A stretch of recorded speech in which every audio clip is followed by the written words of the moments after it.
자, 여러분이 가지고 있는 성경을 다 피세요.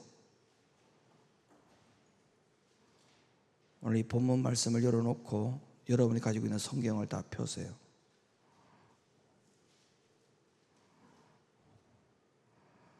자, 이 말씀에서 주 너의 하나님을 사랑하라 라는 말씀이 있죠. 그러면 이 말씀을 주 너의 하나님을 사랑하라 하셨는데 마음을 다하고 목숨을 다하고 뜻을 다하여 주 너의 하나님을 사랑하라 하셨죠. 하나님을 사랑하는 표현을 왜 이렇게 마음을 다해야 되고 목숨을 다해야 되고 뜻을 다해야 될까요? 그냥 간단하게 최고로 사랑하라 해도 되잖아. 하나님을 그 무엇보다도 최고로 사랑해라, 가장 우선적으로 사랑해라, 아니면 세상보다 더 사랑해라, 이렇게만 말씀해도 그 사랑하라고 하는 표현이 충분하지 않나요? 근데 왜 이렇게 마음을 다하고 목숨을 다하고 뜻을 다하여 라고 하는 이런 부분들을 왜 이렇게 구체적으로, 왜 이렇게 열거해서 하나님을 사랑하라 하셨을까? 여러분이 이 말씀을 읽을 때 이상하지 않았어요?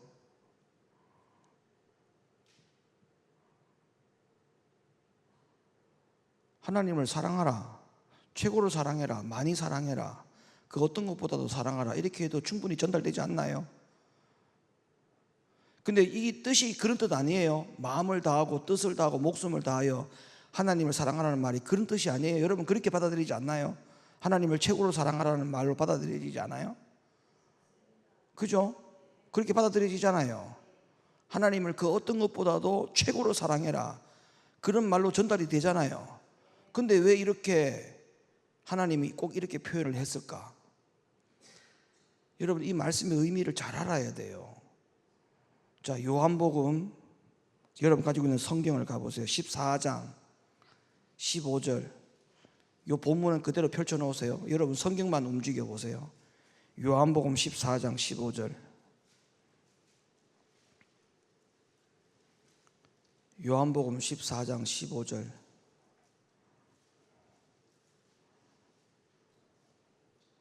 읽어보세요. 시작. 다시 시작. 한 번만 더 시작. 자, 요 본문의 성경 다시 여기로 와보세요. 자막을 보세요.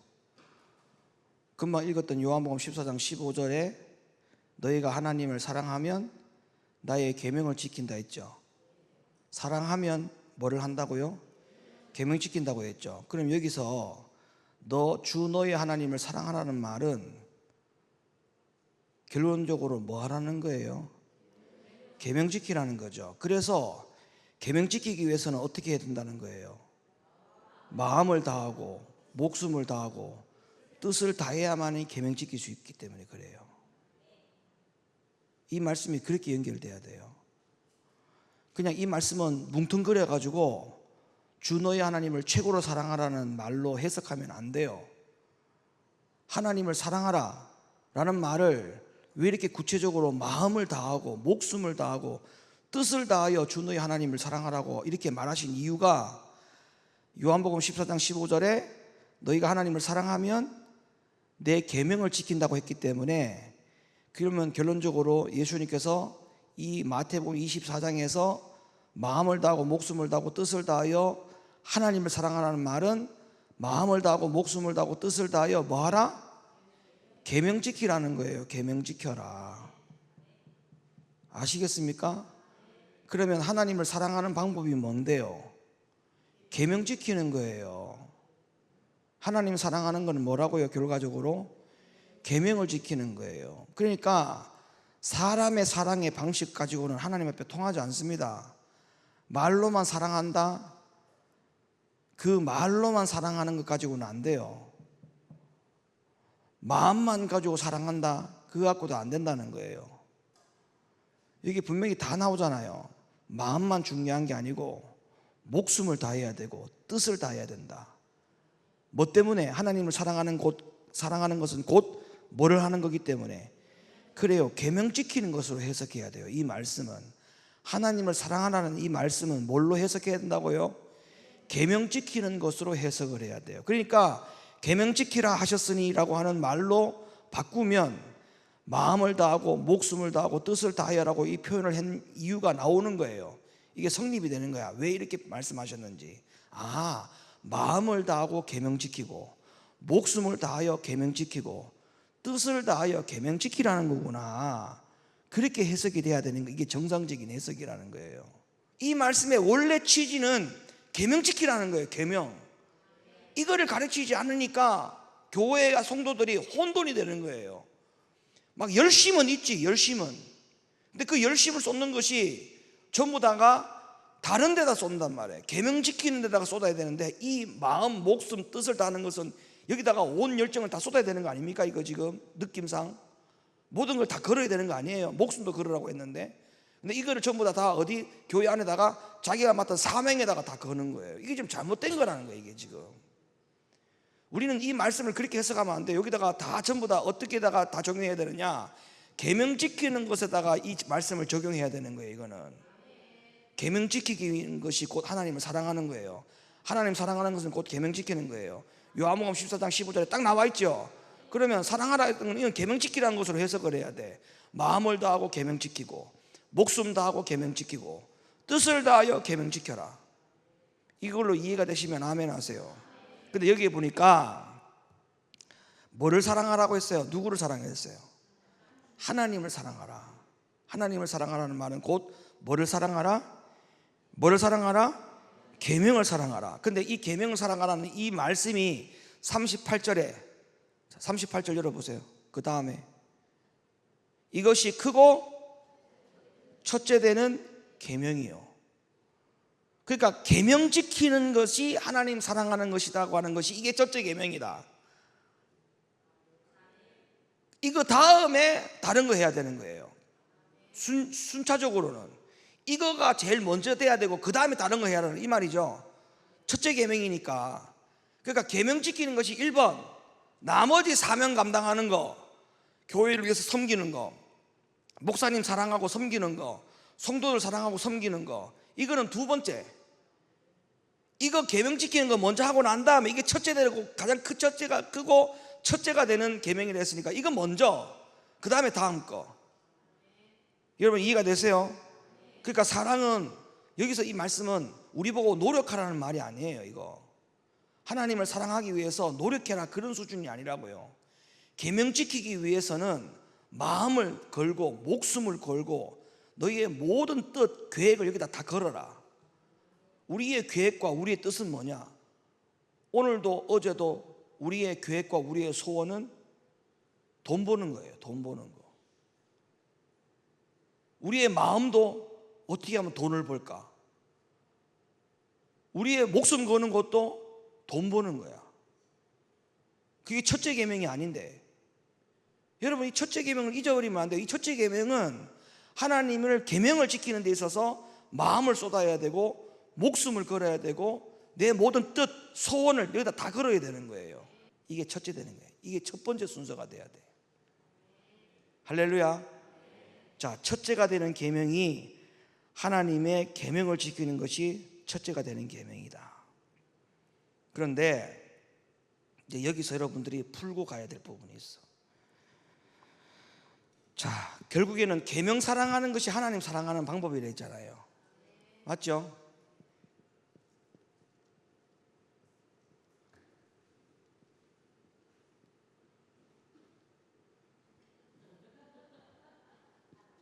이게 뭔지 알죠? 이게 왜 하나님이에요? 이걸 왜 하나님으로 표시한다고 해서 제가 히브리어라 했잖아. 히브리, 헬라어. 뭐예요 이게?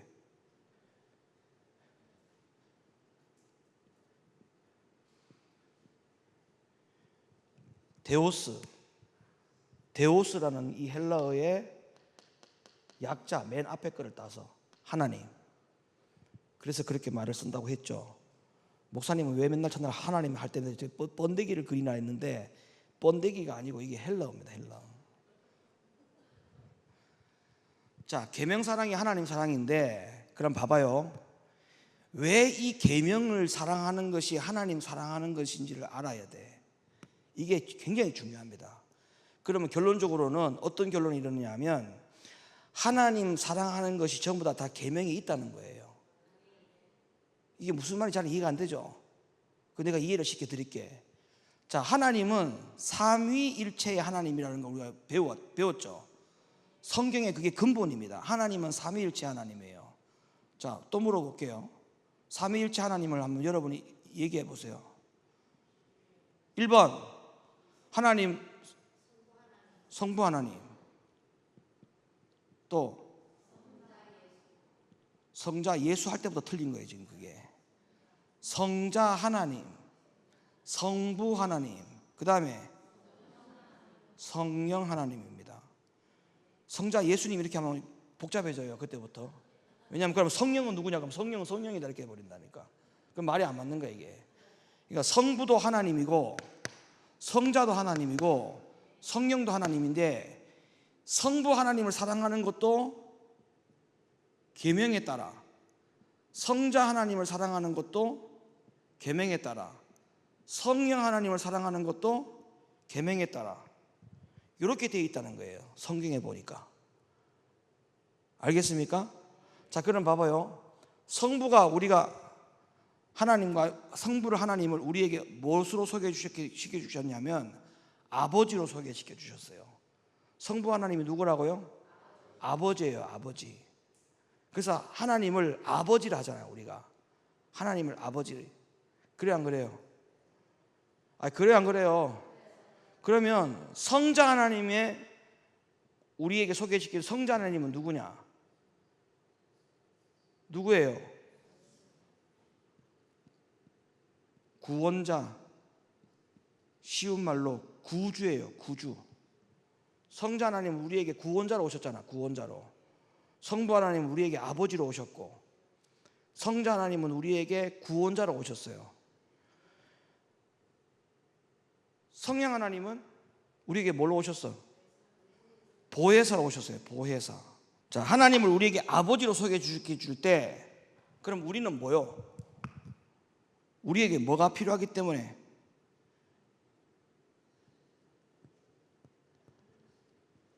우리는 자녀이기 때문에 아버지로 오신 거예요. 우리는 자녀이단 말이야. 우리는 자녀. 그래서 우리가 하나님의 자녀죠. 하나님의 자녀. 그러면 성자 하나님이 우리에게 구원자로, 구주로 오셨을 때 우리가 뭐가 필요하기 때문에? 우리의 뭐가 필요하죠? 구주로 오셨으니까. 그렇죠. 죄사하니까 우리는 뭐야? 그렇죠. 죄인이잖아. 죄인. 우리는 죄인이에요. 죄인. 자, 성령께서 보혜사로 우리에게 오셨어. 우리에게 뭐가 필요해요? 우리에게 뭐가 필요하기 때문에 보혜사로 오셨을까?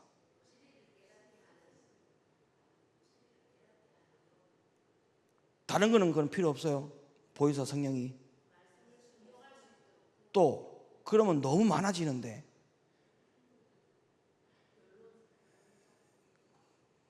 이걸 딱 하나로 말씀드릴 수가 있어.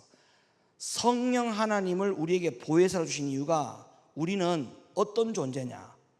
어떤 존재냐? 하나님은 우리에게 자녀인 존재이기 때문에 오신 거고, 구주 예수님 성자 하나님을 오신 것은 우리가 죄인이기 때문에 오신 거고, 성령 하나님이 우리에게 오신 것은 우리가 영적 존재이기 때문에 그래요. 영적 존재. 영적인 존재이기 때문에 성령 하나님이 우리에게 보혜사로 오셨어요. 그럼 이 영적 존재라고 하는 말 안에 모든 게 다 필요해요. 왜냐하면 우리에게는 거듭남이라는 게 필요하죠. 우리에게는 거듭남이 필요 없습니까? 중생해야 될 거 아닙니까? 거듭나 다시 태어나야 되잖아요. 그것만 필요합니까? 아까 말씀처럼 진리도 깨달아야 되죠. 또 영의 인도를 받아야 되죠. 성령의 인도도 받아야 되죠. 가르침도 받아야 되죠. 계시도 받아야 되죠. 회개도 해야 되죠. 그러면 그 모든 것이 다 우리가 육적인 존재면 보혜사가 필요할까요? 우리가 육적인 존재면 필요 없어요. 우리가 어떤 존재이기 때문에? 영적인 존재이기 때문에 보혜사 성령께서 반드시 필요한 거예요. 그럼 봐봐요. 이제 결론이 나오죠. 우리가 하나님을 사랑하는 것은 곧 계명을 사랑하는 것인데, 이 계명을 사랑하는 것을 어떻게 하라고 했다고요? 마음, 목숨, 뜻, 이 모든 것을 전부 다해서 하나님을 사랑하라.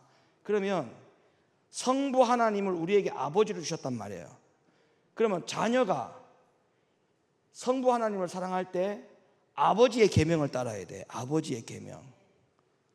예? 우리가 죄인이죠. 죄인의 자리에서 내가 구주 예수님이 필요하려면 구주 예수님의 계명을 따라야 죄인에서 의인이 될 수가 있어요. 자녀도 마찬가지예요. 자녀가 중요한 게 아니고 자녀 되는 권세를 얻는 게 중요한 거지.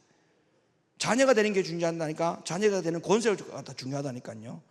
그러니까 이렇게 되려면 아버지의 계명을 따라야 되고, 죄인이 의인 되려면 구원자의 계명을 따라야 되고, 영적 존재에서 우리가 보혜사 성령의 계명을 따라야만이 영적 존재로 살아갈 수가 있는 거예요. 그렇지 않아요? 이 모든 관계가 다 계명의 관계예요. 계명의 관계. 모든 게 다 계명이 있다니까. 계명. 이게 질서, 하나님 세워놓은 질서입니다. 질서. 이 계명을 따르지 않으면 우리에게는 자녀되는 권세도 없고, 죄인이 의인 될 수도 없고, 구원이 될 수도 없고, 구원받을 수도 없고, 영적 존재로 살아갈 수도 없어요. 계명을 안 따르면.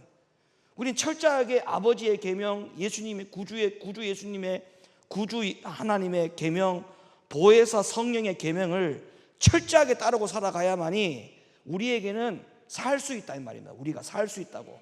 자녀로 살 수 있고, 죄인이 의인 되어서 살 수 있고, 그 다음에 영적 존재로 살 수가 있다는 거야. 계명을 안 따르면 절대 안 된다는 거예요.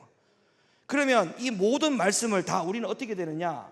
아버지와의 관계 속에서, 구주와의 관계 속에서, 보혜사 성령과의 관계에서 계명을 어떻게 지켜야 되느냐? 마음을 다하고 목숨을 다하고 뜻을 다하여 그 계명을 지켜야 된다는 거예요. 그렇지 않습니까? 자, 그러면 성경을 찾아볼게요. 이제부터 여러분 가지고 있는 성경 사도행전 17장으로부터 먼저 갑시다. 사도행전 17장.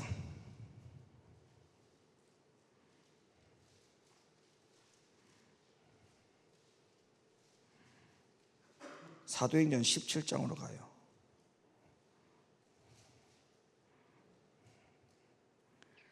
찾았어요? 17장 28절.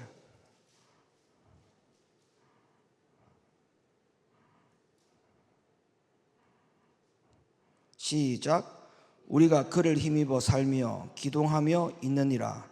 너희 시인 중에도 어떤 사람들의 말과 같이 우리가 그의 소생이라니. 자, 이 소생이라는 단어가 굉장히 중요합니다. 우리가 그의, 하나님의 소생이라. 하나님의 소생이 뭐예요? 자녀란 말도 있지만 여기서 말하는 소생이라는 말은 그분이 없으면 나는 존재할 수 없는 존재를 말하는 거예요. 그분이 계셔야만이 우리가 살 수 있는 존재를 소생이라고 말합니다. 그분이 없이는 안 되는 거예요. 그 다음에 이와 같이 신의 소생이 되었다. 누구의 소생이 되었다? 신의 소생이 되었다. 여기서 신은 누구를 말하는 겁니까? 아랍입니까? 석가모니입니까? 누구입니까? 하나님이에요. 하나님의 소생이란 말은, 그럼 하나님이 없이는 우리가 살 수 없는 존재라 그 말이죠. 하나님이 없이는 살 수 없다. 하나님이 없이는 살 수 없다. 그 다음에 신을 금이나 은이나 돌에다 사람의 기술과 고안으로 새긴 것들과 같이 여길지 말라. 여길 것이 아니니라. 자, 여기까지 이해됐어요?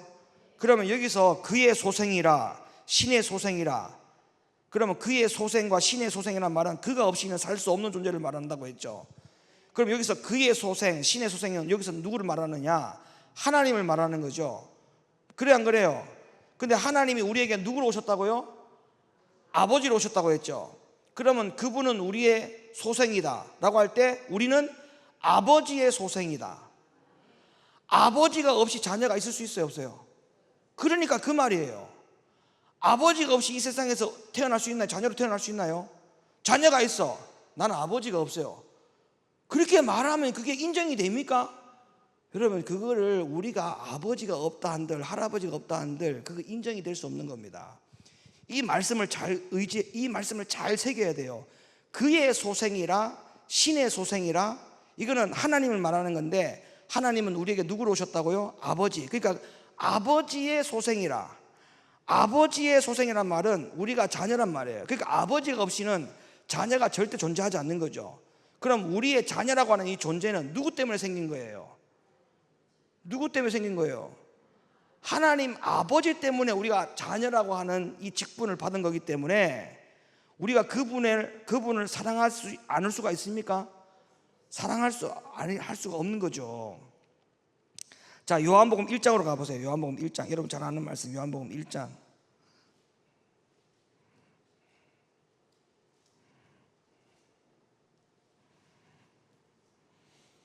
1장 12절 시작. 영접하는 자 곧 그 이름을 믿는 자들에게는 하나님의 자녀가 되는 권세를 주었으니 이는 혈통으로나 육종으로나 사람의 뜻으로 나지 아니하고 오직 하나님께로서 난 자들이니라. 그러니까 우리가 하나님께로서 난 자들이라. 그러니까 하나님이 우리에게 뭐예요? 우리가 자녀가 됐으니까 하나님은 뭐예요? 자동적으로 아버지가 되는 거예요. 아버지라니까. 하나님은 누구라고? 아버지야. 아버지. 여러분 혹시 아버지가 없나요? 슬퍼하지 마세요. 너무나 좋은 아버지가 계셔.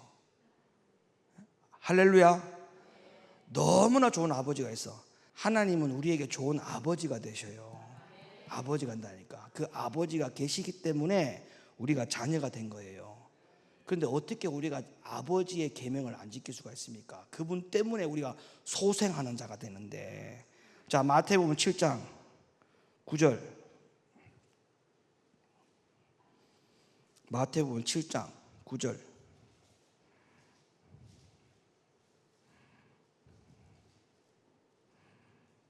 장 9절 찾았어요? 너희 중에 누가 아들이 떡을 달라 하면 돌을 주며 생선을 달라 하면 뱀을 줄 사람이 있겠느냐? 너희가 악한 자라도 좋은 것으로 자식에게 줄 알거든 하물며 하늘에 계신 너희 아버지께서 구하는 자에게 좋은 것으로 주시지 않겠느냐? 여기에서 모든 하나님을 다 뭘로 소개하고 있어요? 우리에게 아버지, 그 다음에 우리는 그분의 아들로, 자녀로 표현해주고 있죠. 그래 안 그래요? 그러니까 하나님과 자녀와의 관계 속에서 자녀가 아버지의 계명을 지켜야 되는 것은 너무나 당연한 거다. 우리가 누구의 계명을 지켜야 돼요? 아버지의 계명을 지켜야 돼요. 세상 계명 지켜야 돼요? 아버지 계명 지켜야 돼요? 아버지 계명 지켜야 돼. 예? 예수 안 믿는 사람의 계명을 지켜야 돼요? 아버지의 계명을 지켜야 돼? 누구 계명 지켜야 돼요? 아버지 계명. 여러분, 우리 하나님 아버지는 좋은 아버지. 할렐루야. 그런 아버지를 늘 사랑하고 아버지의 계명을 잘 지키시기를 예수님의 이름으로 간절히 축원합니다. 자, 한 말씀만 더 볼게요.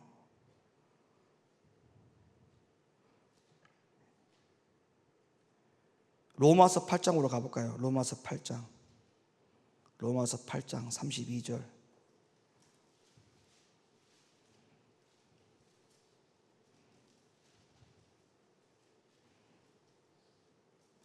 로마서 8장 32절 시작. 자기 아들을 아끼지 아니하시고 우리 모든 사람을 위하여 내어주신 이가 어찌 그 아들과 함께 모든 것을 우리에게 은사로 주지 아니하시겠느냐. 아멘. 자기 아들을 아끼지 아니하시고 우리 모든 사람을 위하여 내어주신 이가, 그분이 아버지잖아요. 어찌 그 아들과 함께 모든 것을 우리에게 은사로 주지 않겠느냐. 우리 하나님은 아버지예요. 아버지. 아낌없이 좋은 것을 우리에게 주실 수 있는 능력이 있는 분이십니다. 그 아버지의 계명을 잘 지켜서 여러분이 자녀의 권세를 회복하면 저와 여러분에게 부족함이 없이 넘칠 줄로 믿으시면 아멘 하시기 바랍니다. 두 번째로, 성자 하나님은 우리에게 누구로 오셨다고요? 구원자로 오셨다. 구주로 오셨다. 우리는 어떤 관계라고요? 저분 앞에 우리는 어떤 관계? 죄인의 관계. 우리는 철저하게 뭐다? 죄인이에요. 죄인. 자, 로마서 5장으로 한번 가봐요. 로마서 5장.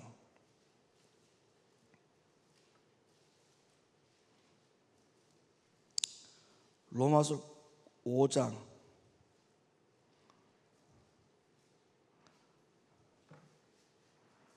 로마서 5장 6절 말씀 한번 보세요. 기가 막힙니다. 이 말씀 5장 6절 찾았어요? 우리가 아직 연약할 때에 기약대로 그리스도께서 경건치 않은 자를 위하여 죽으셨도다. 의인을 위하여 죽는 자가 쉽지 않고 선인을 위하여 용감히 죽는 자가 혹 있거니와 우리가 아직 뭐 되었을 때? 죄인 되었을 때에 그리스도께서 우리를 위하여 죽으심으로 하나님께서 우리에게 대한 자기의 사랑을 확정하셨느니라. 그러면 이제 우리가 그 피를 인하여 의롭다 하심을 얻었은즉 더욱 그로 말미암아 진노하심에서 구원을 얻을 것이니 곧 우리가 원수 되었을 때에, 앞에서는 아까 우리가 뭐 할 때에? 죄인 되었을 때 그렇게 얘기했고, 뒤에는 우리가 원수가 되었을 때에 그 아들의 죽으심으로 말미암아 하나님으로 더불어 화목되었은즉 화목된 자로서는 더욱 그의 살으심을 인하여 구원을 얻을 것이니라. 그러니까 본인 관계 설정을 잘 하셔야 돼요. 오늘 말씀의 제목처럼 나의 관계 설정을 잘해야 돼요. 예수님은 구주라고 하는데 그 구주와 내가 죄인의 관계 속에서 이 죄인이 어떤 죄인인지를 관계 설정을 정확하게 하셔야 돼. 보통 죄인이 아니라니까. 원수의 관계였을 때에 주님이 나를 위해서 대신 죽었다니까. 친한 관계, 좋은 관계에서 죽어주신 게 아니고 원수의 관계였을 때 주님 대신 죽어줬다고. 이 관계 설정을 잘 하셔야 돼요. 로마서 8장으로 가봐요. 8장 뒤로 넘겨보세요. 8장 34절.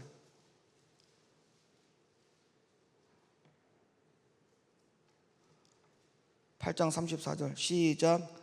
누가 정죄하리요? 죽으실 뿐 아니라 다시 살아나신 이는 그리스도 예수시니 그는 하나님 우편에 계신 자요 우리를 위하여 간구하시는 자신이라. 야, 아니 죄인된 관계였고 원수된 관계에서 주님이 나를 위해서 대신 죽어줬고 그것도 미안한데 거기다가 예수님께서 다시 사셔가지고 하나님 보좌 우편에 갔는데 우편에 가고 난 다음에도 이 원수 되어서 죽었던 나를 위해서 주님이 뭐 하고 있다고요 지금? 야, 여러분 이런 구주가 어디 있어요? 이런 구주. 이게 보통 구주가 아니라니까. 그냥 우리가 죄인이고 예수님이 내를 위해서 십자가에 대신 죽어주신 그 구주로만 생각하면 안 돼요. 십자가에 매달릴 때 나와 어떤 관계였는지를 정확하게 설정하셔야 돼. 내가 주님하고 원수의 관계였다. 그 원수의 관계에서 죽어주시는 것도 대단한 일인데 부활하시고 살아나셔가지고 하나님 보좌 우편에 가셔가지고도 원수 되어서 죽었던 나를 위해서 주님이 뭐 하고 있다고요 지금? 간구하고 있다. 기도하고 있다. 그 다음 세 번째 마지막으로 하나님은 우리에게 어떤 분으로 오셨다고요? 보혜사로 오셨다. 그러면 우리가 어떤 존재라고요? 영적 존재이기 때문에 성령 하나님이 우리에게 보혜사로 오셨다라고 지금 말씀을 드린 것이죠. 요한복음 15장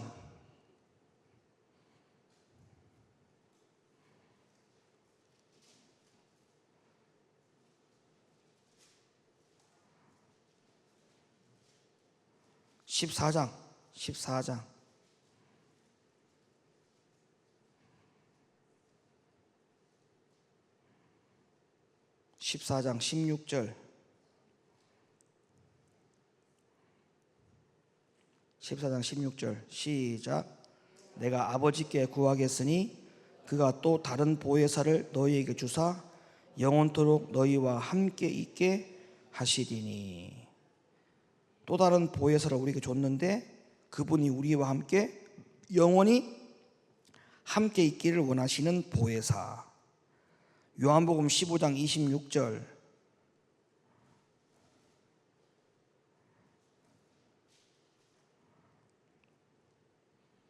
내가 아버지께로서 너희에게 보낼 보혜사 곧 아버지께로서 나오시는 진리의 성령이 오실 때에 그가 나를 증거하실 것이요.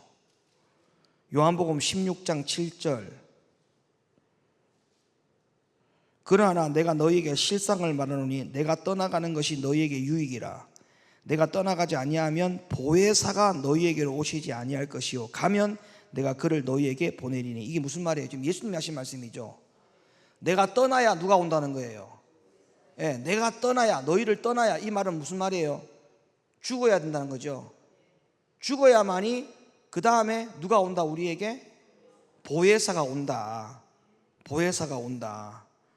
로마서 8장으로 가봐요. 8장 26절.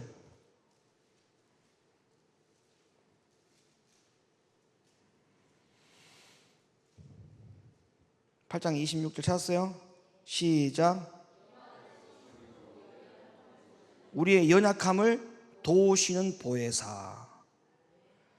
에스겔 36장 27절. 에스겔 36장 27절.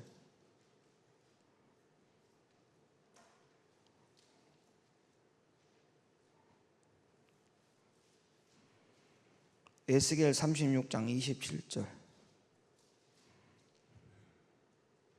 시작. 또 내 신을 너희 속에 두어 너희로 내 율례를 행하게 하니니 내가 내 규례를 지켜 행할지니라. 이 보혜사 성령이 우리에게 오시는 때에 우리가 그 율례를 행할 수 있고 규례를 지켜 행할 수 있도록 그 성령께서 도우신다는 말이죠. 맞아요, 안 맞아요?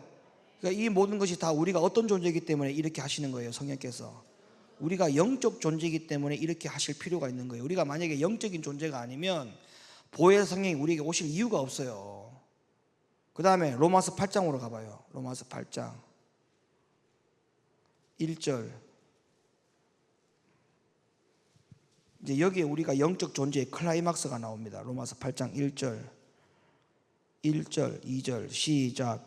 그러므로 이제 그리스도 예수 안에 있는 자에게는 결코 정죄함이 없나니 이는 그리스도 예수 안에 있는 생명의 성령의 법이 죄와 사망의 법에서 너를 해방하였습니다. 아멘.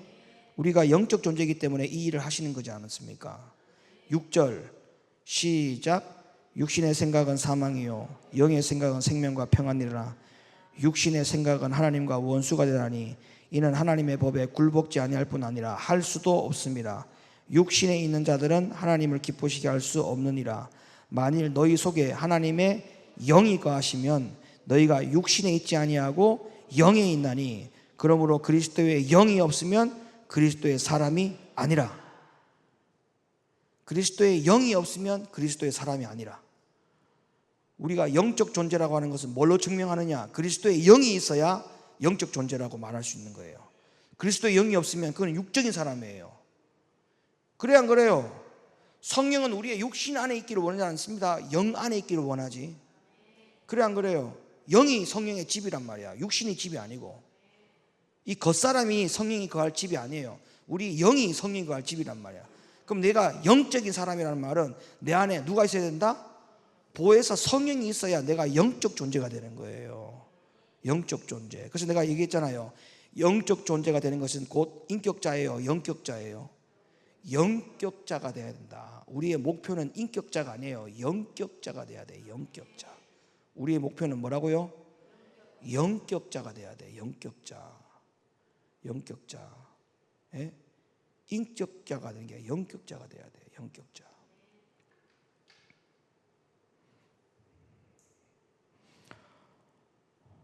로마서 8장 가봐요.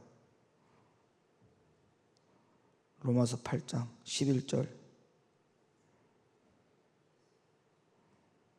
찾았어요? 8장 11절 시작. 죽은 자 가운데서 살리신 이의 영이 너희 안에 거하시면 그리스도 예수를 죽은 자 가운데서 살리신 이가 너희 안에 거하시는 그의 영으로 말미암아 너희 죽을 몸도 살리라. 아멘. 우리가 어떤 존재라는 거예요? 영적 존재라는 겁니다. 영적 존재. 그래서 여러분들의 육보다 영을 더 키워야 돼. 영을. 답시다. 영을 더 키우자. 영을 더 성장시키자. 예, 영을 더 성장시켜야 돼. 영을 자꾸 성장시켜야 돼. 영의 키를 키우고 영의 몸무게를 늘리고 영의 막 그냥 막 건강하게 만들어야 돼. 영을 자꾸 건강하게 만들어야 돼. 예? 제가 지난번에 얘기했잖아요. 열매는 내가 뭐 한 결과라고요? 재배한 결과라 했잖아. 재배한 결과. 심고 물 주고 가꾸는 그 결과가 열매라고 했죠. 겉사람이라고 하는 것은 겉에다가 재배를 한 거고, 내가 영적인 열매가 나는 것은 영에다가 재배를 한 거다. 겉에 자꾸 심어보세요. 겉사람이 자꾸 큰다니까. 불평하고 상상이 날개를 펴가지고 폄훼하고 목사를 이상한 사람 만들고 그런 말에 귀에 쫑긋하고 이래봐. 겉이 막 큽니다. 겉이 겁나게 큰다니까. 겉 키우고 싶은 사람은 육신에다가 자꾸 심기세요. 나쁜 거 막 심겨. 그다가 막 악하고 더럽고 추악하고 교만하고 이런 거 막 키워. 영을 위해서 심어야 돼. 영을 심어야 영이 큰다니까. 말씀을 놓고 말씀을 놓고 찬양을 놓고 감사를 놓고 하나님 나라를 생각하고 꿈을 꾸고 이런 게 전부 다 영에다가 재배하는 거 아닙니까? 그래 안 그래요? 영을 재배하라니까. 영을 심은 대로 거둔다 했어요. 영을 자꾸 심어야 돼. 영에다가 자꾸 심어야 돼. 영을 심으라고요. 겉에다가 심지 말고 영을 자꾸 심어야 돼. 영을 24시간 속에 육만 심지 말고 영을 심어야 돼요. 영. 그래야 누가 필요하다는 거예요? 누가 필요하다고요? 우리가 영적 존재라는 걸 잊어버리지 않아야 이 보혜사가 개입을 하시지. 이걸 잊는 순간부터는 보혜사가 필요가 없습니다. 여러분, 육신을 위해서 심는 거는 진짜 보혜사가 역사할 일이 없습니다. 여기에. 그럼 이런 좋은 보혜사를, 아까 얘기했잖아. 보혜사가 뭐랬습니까? 아버지가 부모가 자식에게 좋은 것을 줄 줄 알고 하물며 너희 아버지께 좋은 걸 주지 않겠느냐. 아니 봐봐요. 이런 좋은 보혜사가 계시는데 이런 보혜사를 가만히 놔둔다고요? 아무 일도 안 하시도록? 기억하셔야 됩니다. 보혜사가 움직이는 것은 여러분이 영적인 존재로 살 때 보혜사가 움직인다는 사실을 기억하셔야 돼. 여러분, 육신적으로 살 때는 보혜사가 절대 개입할 이유가 없어요. 영으로 살 때 그 영으로 사는 시간, 영으로 사는 그 순간, 그때는 누가 역사하느냐? 보혜사가 역사해. 무슨 말이 제가 하고 싶어 하는지를 알겠어요? 따합시다. 육신으로 살면 보혜사가 일하지 않는다. 영적으로 살 때 보혜사가 일하신다. 이게 맞죠? 맞잖아요. 이게 하루의 모든 일과 속에 성령을 불러드리라고요. 성령을 일을 할 수 있도록 불러드리라고. 가만히 있으면 성령께서 일을 하시는 게 아니라니까. 가만히 있으면. 이런 원리를 알면 내가 영적 존재로 살아가는 이 사실을 결코 여러분 태어나게 할 수 없습니다. 태어나게. 절대 태어나게 할 수 없어요. 그래서 하나님을 사랑하는 것은 곧 계명을 사랑하는 것이고, 우리가 자녀로서 아버지의 계명을 따라야 되고, 죄인으로서 구주의 계명을 따라야 되고, 영적 존재로서 누구의 계명을 따라야 돼? 보혜사 성령 하나님의 계명을 쫓아서 따라서 살아야 된다. 어떻게? 목숨을 다하고 뜻을 다하고 힘을 다하여. 왜? 자녀는 그렇게 하는 거예요. 자녀는